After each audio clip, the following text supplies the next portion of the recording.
Hey! Tambala na! At eto na sila, ang nag-iisang masugid na tagahanga ni Nicole Yala. Chris Chuper! Kasama ang nag-iisang die-hard fan ni Chris Chuper, Nicole Yala! Mula sa Mahiwagang Burnay, ang kwento.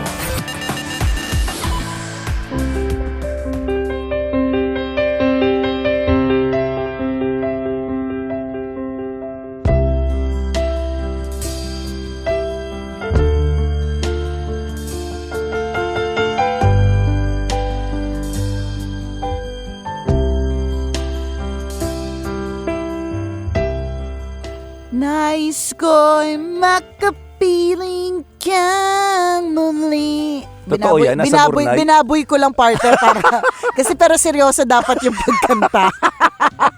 Nasa kwento talaga Oo, yan. nasa kwento, partner. Seryoso to. Kaya lang kasi pag kinanta ko ng seryoso, baka tingnan mo. Akala ko triple lang kumanta eh.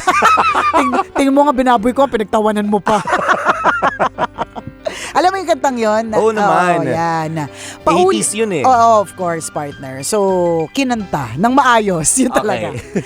Paulit-ulit ang chorus ng awiting yon sa isip ko. Lumang tugtugin na napakatagal ko nang kinakanta ng paulit-ulit para sa'yo. Sobrang tagal na kasi mula nang huli tayong magkita. Ni hindi ko na maalala yung boses mo o kung kailan kita huling nakasama. Pati nga yung itsura mo, unti-unti ko nang nakakalimutan. Ilang taon na ba ang nakalipas?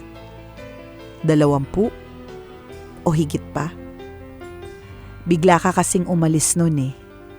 Hindi ka man lang nagsabi. Hindi ko nga naalala kung kailan yung huling araw na nagkasama tayo. Kung susumahin, sobrang iksi lang din ng panahon na nagkasama tayo. Pero hindi maikakailang bahagi ka ng buhay ko sa kabila ng napakaiksing panahon na magkasama tayo. Nung umalis ka, wala pa akong masyadong muwang sa paligid ko noon. Akala ko noon babalik ka rin makalipas ang ilang oras o ilang araw.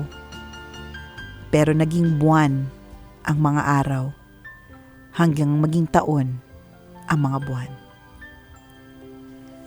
Pero alam ko namang hindi mo gustong umalis. Hindi pa dapat. Masyado pa tayong bata noon para magkahiwalay. Ang dami mo pang pangarap at plano para sa atin, sigurado.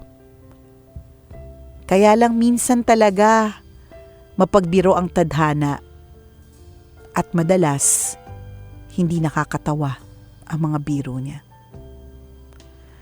Ang isa pang nakakalungkot, nung magkaroon ako ng oras, kakayahan at kapasidad para hanapin ka, hindi ko naman alam kung paano ako magsisimula. Hindi ko alam kung nasan ka na. Wala sa mga kakilala mo o malalapit sa iyo noon ang nakakaalam kung nasaan ka.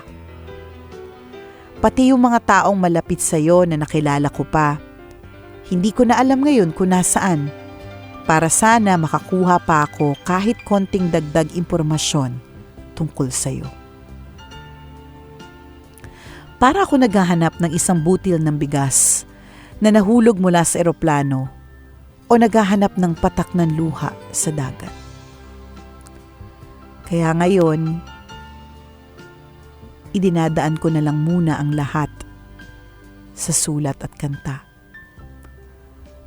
Kung pagnanais kong makita ka muli at mayakap kahit sandali. Bakit kasi kailangan ka pa niyang patayin? Bakit nagawa niyang kunin ka sa akin nung araw na yon? Hindi ko alam kung nahuli ba siya noon, kung pinanagutan niya ba ang pagpatay sa'yo, o malaya pa rin siya ngayon. Hindi ko nga din siya kilala kaya Hindi ko din siya mahanap para masuntok o masampal man lang. Ma, ano kaya ang buhay ko ngayon kung andito ka pa? Nasaan kaya tayo ngayon kung hindi ka nawala sa piling ko? Hindi ko man lang maipakilala sa iyo ang anak ko dahil hindi ko alam kung saan ka sa Bacolod inilibing. Hindi kasi ako pinasama noon ni Daddy nung inuwi ka ni Lola. Wala na din akong naging balita sa iyo simula noon.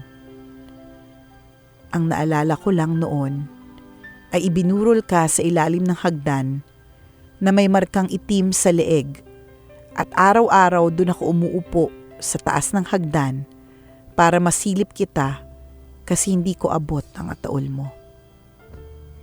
At least sa taas na pagmamasdan kitang mabuti. 4 o 5 taong gulang pa lang yata ako noon. Ngayon, Ma, 33 na ako. Kinatandaan ko na yung malungkot na kantang yon at yung pagnanais na mahanap man lang kahit yung nicho mo. Hindi ko alam kung magkakaroon pa ba ako ng pagkakataon sa buhay kong ito para mahanap ka.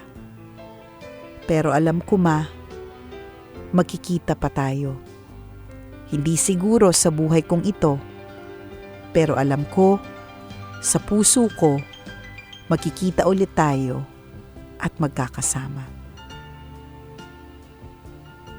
Nung huling linggo ng Disyembre 2019, nagkasakit si Zera. Yung apo mo na maganda pero sobrang kulit, nilalagnat at inuubo. Tapos nagkwento sa akin si Bem, ang manugang mo. Nagdasal daw siya noon na sana gumaling si Zera bago magpalit ang taon. Tapos bigla daw siyang nakaamoy ng bulaklak ng patay. At ikaw ang unang pumasok sa isip niya. Baka daw binabantayan mo si Zera dahil siya ang nag-iisa at kauna-unahan mong apo. Napangiti lang ako noon pero hindi ako nakakibo. Pilit ko kasing pinigilang tumulo ang mga luha ko. At alam kong hindi ko mapipigilan yon pag nagsalita ako. Bigla ko kasing naisip, sayang at hindi mo na siya inabutan. Sayang at hindi na kayo nagkita at nagkasama. Habang sinusulat ko to, napatigil ako. Naiiyak na naman kasi ako. Tinalma ko muna ang sarili ko at inawat ang mga luha para matapos ko tong sinusulat ko. Dati ko na kasing sinulat to. 2 taon na ang nakalipas. At ngayon ko na lang ulit na ipagpatuloy. Nakakapanghinayang yung mga panahon na wala ka, Ma. Pero wala naman na tayo magagawa pa. Huwag kang mag-alala, Ma. Okay lang ako dito. Masaya ako at kontento sa buhay na meron ako. Hindi nga lang siguro kumpleto ang pagkatao ko.